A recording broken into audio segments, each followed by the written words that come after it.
Andrea, Héctor, y aunque en Venezuela ya está absolutamente prohibido hablar de números, lo que creo que sí podemos conversar es sobre tendencias. Por eso tenemos con nosotros esta noche como invitado a Germán Campo de Consultores 3011.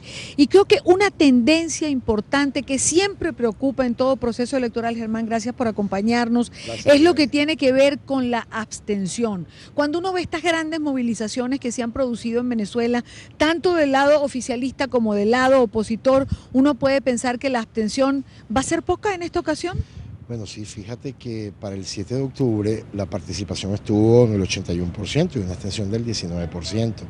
Ese nivel de participación es altísimo en cualquier sistema político, más en el caso venezolano, donde el voto no es obligatorio. Por ejemplo, en Ecuador, que estuvimos recientemente trabajando allí, que el voto es obligatorio y hay una sanción para quien no ejerce su derecho, la participación estuvo más o menos en el nivel del 81-82%. En el caso nuestro, para estas elecciones del 14 de abril, inicialmente, antes del inicio de la campaña, los estudios indicaban que esperaríamos una participación más baja que el 7 de octubre, es decir, más cercana a quizá un 70, entre un 70 y un 72%, que de todas maneras sigue siendo un valor altísimo.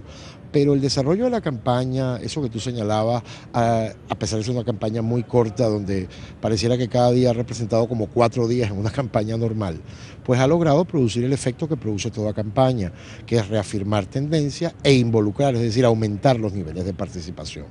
Y hoy yo te diría que estaríamos esperando una participación más cercana a o más parecida a la del 7, es decir, más cercana a 80, creo todavía que quizá un poco más bajo que ese 81%, pero qué sé yo, un 78 es lo que más o menos indican los datos, 76, 78 de participación, lo cual significa también nuevamente una participación muy alta. Lo interesante de eso es cómo una campaña electoral tan corta logró producir una movilización tan alta. Yo creo que eso tiene que ver con los niveles de debate político y de polarización que ha habido en Venezuela en los últimos años, que desde ese punto de vista es un elemento positivo, a pesar de que seguramente algunos señalan que tiene algunos elementos de carácter más negativo.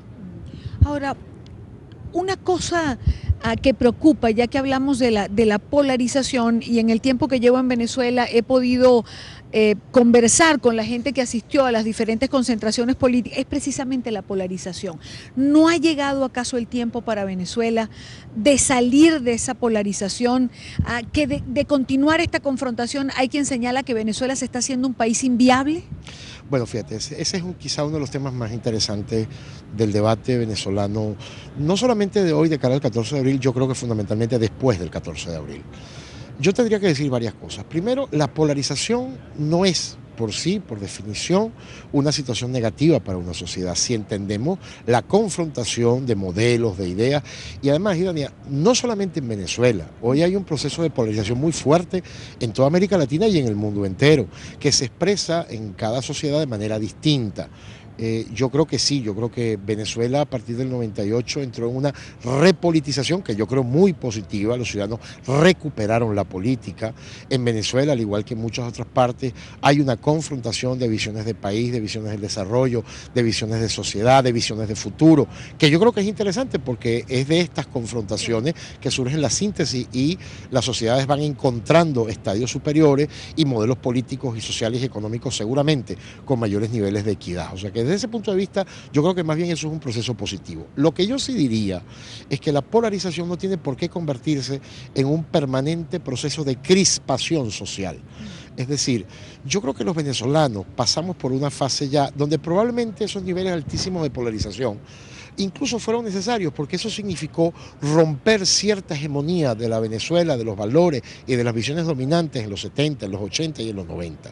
Y seguramente tú eso no lo lograbas sino por una confrontación muy fuerte con el modelo dominante. Eso yo creo que cumplió un objetivo, incluso yo diría que positivo.